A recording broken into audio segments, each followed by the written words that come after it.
So for today's video, I will be bringing you Unlimited Soultaker Shadow. I'm talking a bit softer this time because it's currently like 12:30 AM in the night time. But unfortunately there's maintenance tomorrow, so I need to get this recorded before my replays get deleted. So yeah, we're doing this now. Hopefully the audio balance is fine even though I'm talking much softer than usual.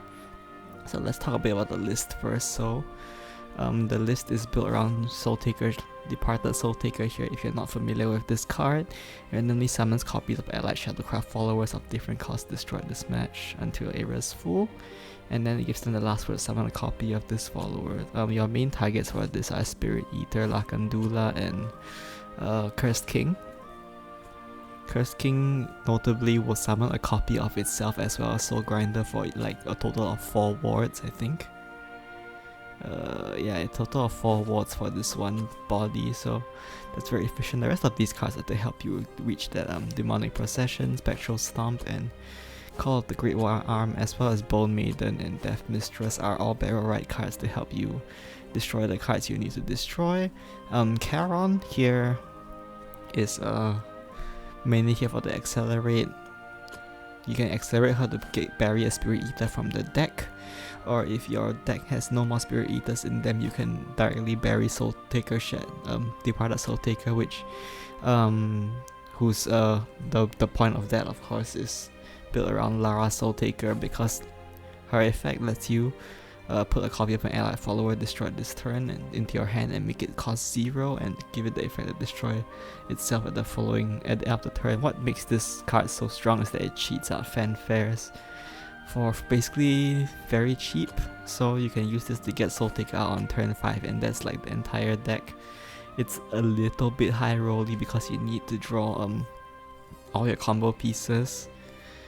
You don't necessarily need to bury exactly Spirit Eater, Lakandula, and Cursed King every time, but the ones you do obviously need will be Soultaker and Lara. So if you don't draw those, you cannot play the deck basically. Against some decks you can afford to be slow, but mostly it's not really enough option.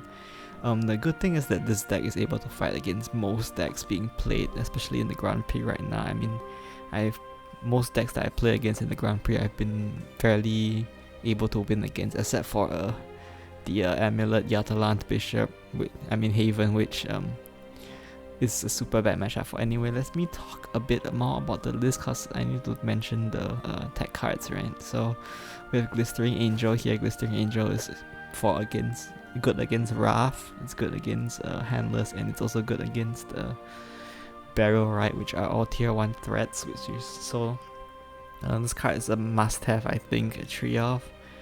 You can use this to block Invocation, which will block Flowers, it'll block Knight of Purgatory, it'll block Paracelese, sorry, and it will also block Dreadlord, Remnant, and also the Conquering, and also Lakandula from the enemy. So yeah, 3 of. The good thing about this deck is that you can bury these as well if you don't need them, so it helps to be a follower that you can bury. The next card we run is 2 of Goddess of Rebirth. We don't really use the main body much. The main goal of Goddess of Rebirth here is the Accelerate effect, which gives you either a Dawn Splendor or a Seraphic Blade. Dawn Splendor is a 2-cost 2/2 follower that reduces damage.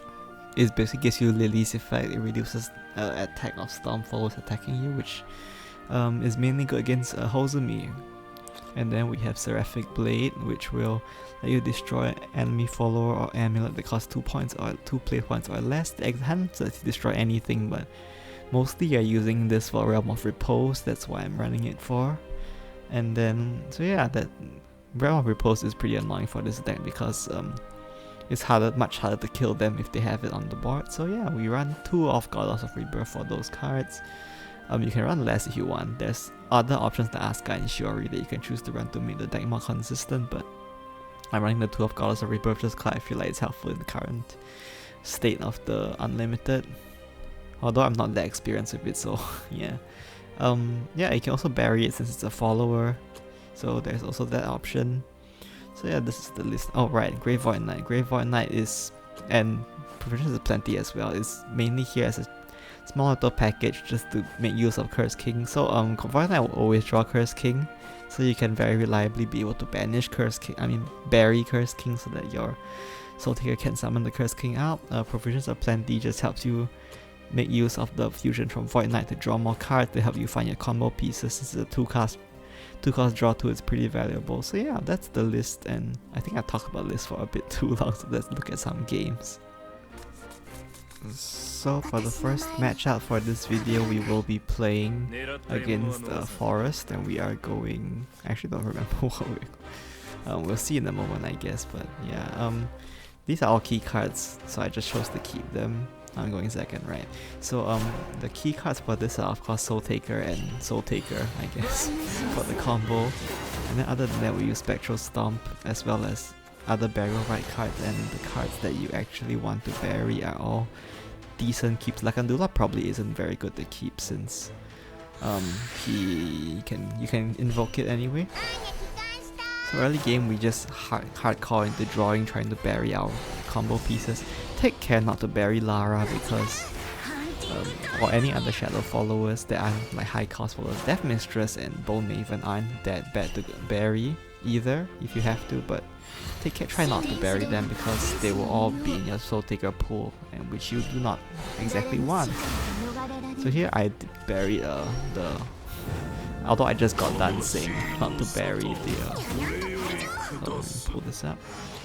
I just got done saying not to bury Death Mistress. I ended up doing it anyway because I didn't see a way to find Cursed King in my hand, so I thought I would just go for a Lakandula and Death Mistress and a Spirit Eater plan instead for this game. I'm not sure the Cursed King is actually that effective against this probably holds me, by the way, so I went for Dawn Splendor here just to not die this turn. This probably holds me. I'm not sure about the effectiveness of Cursed King if I already have Lakandula, so that's why I didn't go for Cursed King here. I mean, Hozumi can transform too anyway, so if they're playing like a version that can evolve Hozumi, then we don't have a way to... basically what I'm trying to say is having the Cursed King or not having the Cursed King won't actually make that much of a difference in terms of wards, I'm pretty sure, so I didn't bother. So here's the combo with Durga and Oberon. This is the Oberon style. There's like 3 different styles to play Hozumi here. So of course we can just go ahead and go for our combo here. We're gonna bury Soultaker. We play Lara, and then Lara will give us a 0-cost Soultaker in hand. Take care that Lara can give you any follower that you any ally follower destroyed. So I actually did it in the wrong order there, but I got lucky. So wait, yeah. So evolve the Lakandula here, and in the case we're at 9 here, which means that another Oberon combo shouldn't be able to kill me through this Lakandula. If they evolve Hozumi, they don't have enough storm damage to hit my face, so they just concede. So that's it for this game. Let's move on to the next one. So for our next game, we're going first against Dragon. Dragon can... The buff seems to be fairly popular, but there is also the discard OTK deck. And Zui's probably in the game somewhere, but I haven't encountered Zui. At this point I was still playing with Asuka and Shiori. I took it out later on though, just to put in the Goddess of Rebirth. But since we pick up the Charon here, we're gonna use the Charon to bury our Spirit Eater. And then we have nothing to do here, so we just pass. Cause no reason to fuse into the Void Knight when we don't have shadows. And then we don't really have anything to do still, so we're just gonna play Asuka and Shiori to draw, hopefully draw some things to bury.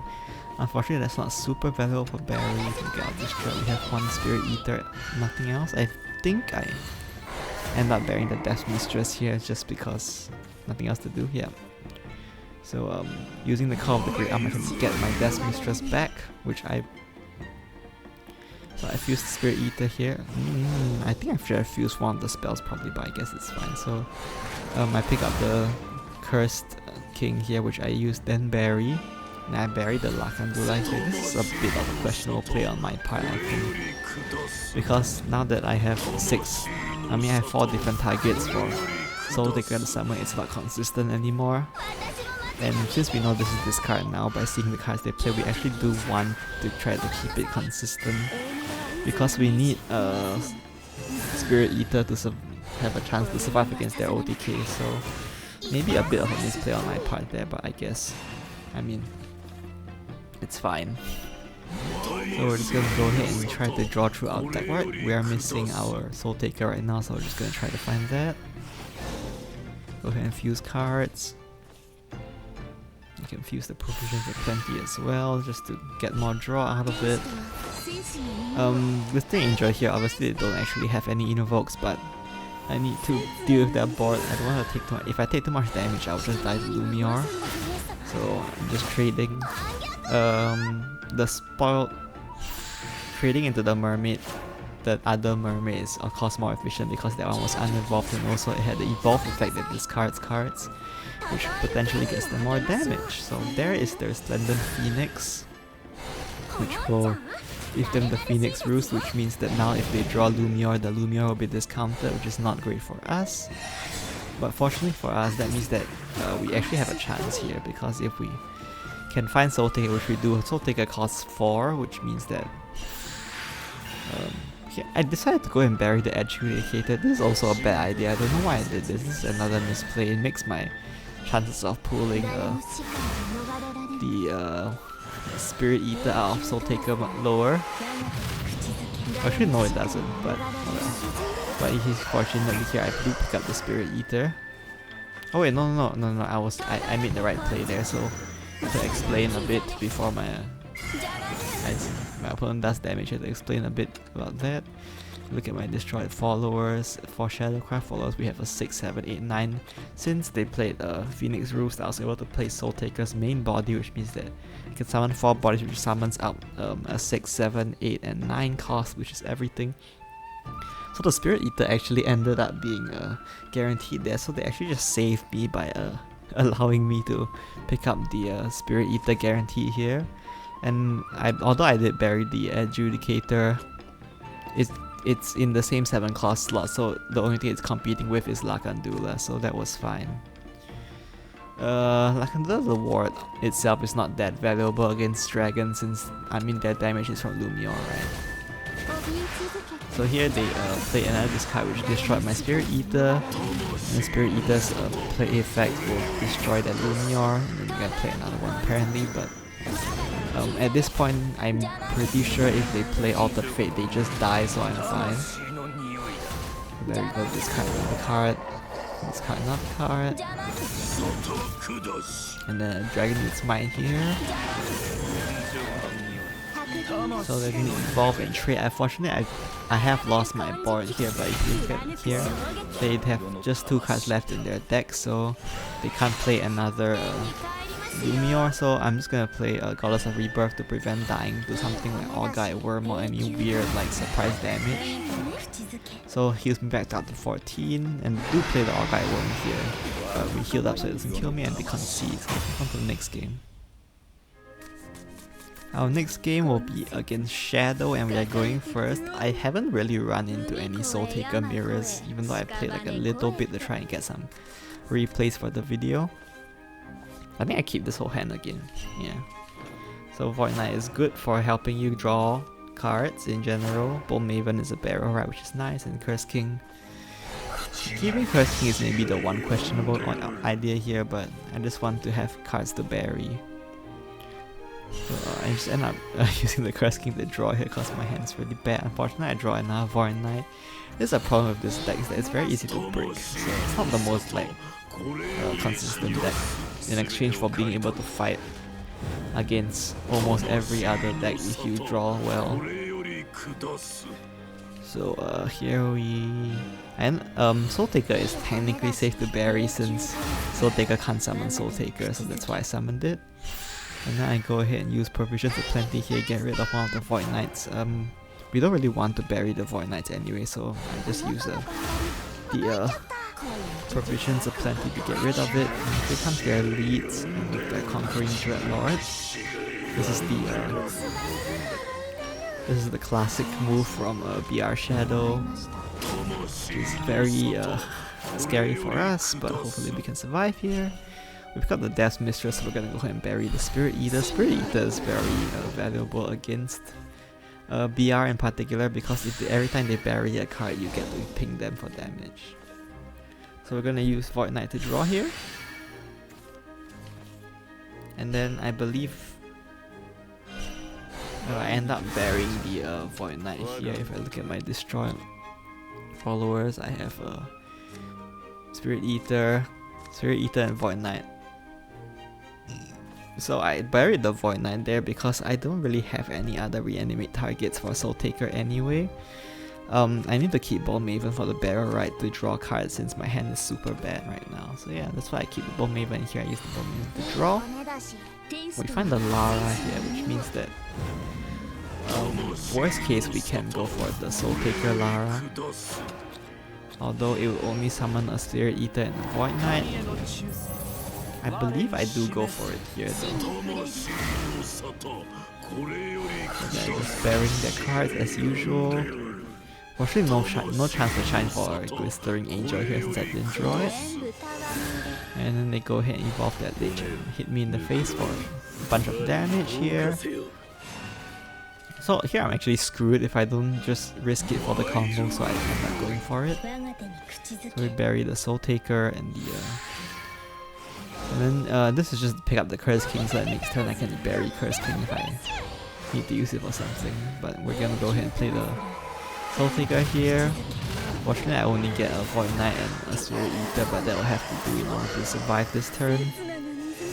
We evolve the Soultaker and trade it here so that my other followers don't get damage. It's gonna destroy itself at the end of the turn anyway, so I might as well put the damage on it. And there's the Gramarye here from them, which is very scary of course.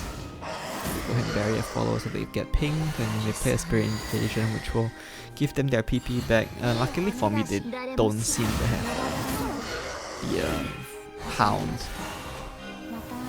So we're good on that department, so they can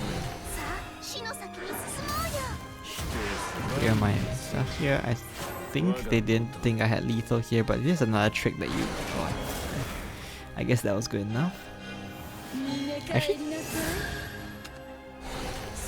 is this lethal? Oh, this ended up... No, it's not lethal, right? I actually missed lethal here, I think.